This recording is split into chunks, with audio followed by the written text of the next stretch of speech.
Well, let's shift gears and talk about, you know, career a little bit. I mean, we are in a college of music, right, and we're trying to help aspiring young artists to really follow their passion and make a life in music. And you're making a life, right? I mean, you have a day gig. I still have a, yeah. Part-time or? It's part-time. Yeah, I've been scaling back. I've had a long-running waiting tables gig for many years. Actually, I think tomorrow is my 8-year anniversary. I thought you were going to say, "Oh my God, I'm supposed to be there now." I forgot. No, I've had a great restaurant gig for 8 years that I've scaled back a little bit, especially in the last couple of years that I've had a lot more music work.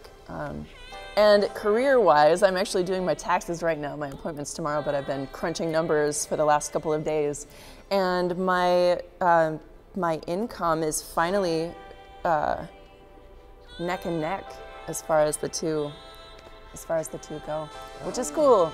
It's always been that I've been at the restaurant a lot more, and then building up music, and so I think they're about to pass each other up. Congratulations. Thanks. Yeah. That's exciting. Now, if there was one piece of advice from your experience that you would offer to aspiring young artists today, qualities that are essential, you know, any range, just a few things that come to mind, what would you tell our students?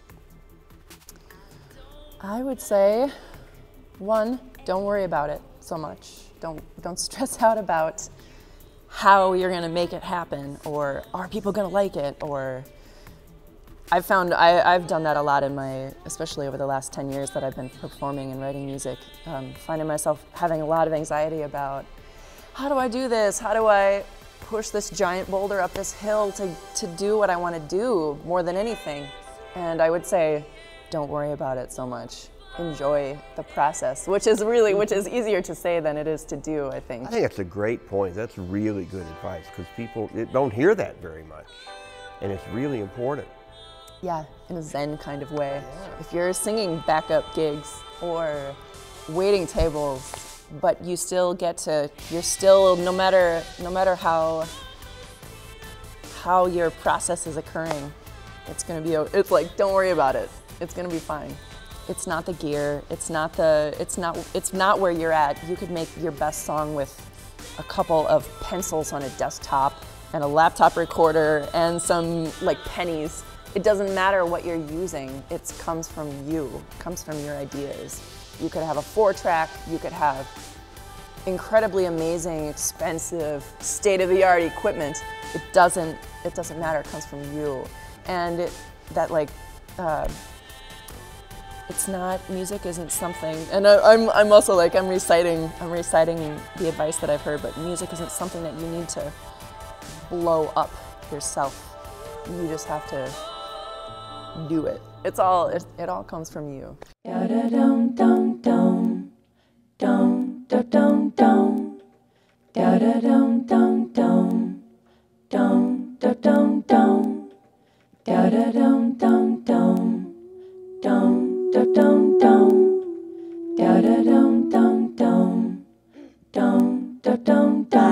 was a child.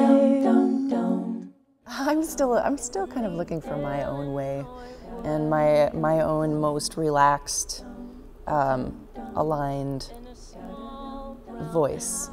I'm still looking for it. So I have undoubtedly copied and borrowed and imitated and like reached for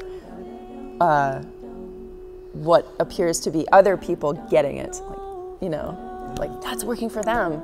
This technique or the way that they carry themselves or what they're wearing even. Yoga and exercise also. I've been integrating ridiculous strength training gym classes into my weekly routine. Well, I noticed you were looking very ripped. And the muscles, you know, it's pretty scary. So ripped. Yeah, yoga in particular though, I would say rather than drawing energy from the way yoga makes me feel, it's more that doing yoga like puts everything back in its place where it belongs. It's like yoga cleans the room, washes the dishes, puts them back in the cupboard. And then it's like the creative energy is always there anyway, but yoga clears the way so that it can do whatever it wants to do. So it's immensely helpful as an artist, hugely. Thanks, Abby. Thanks, Harry.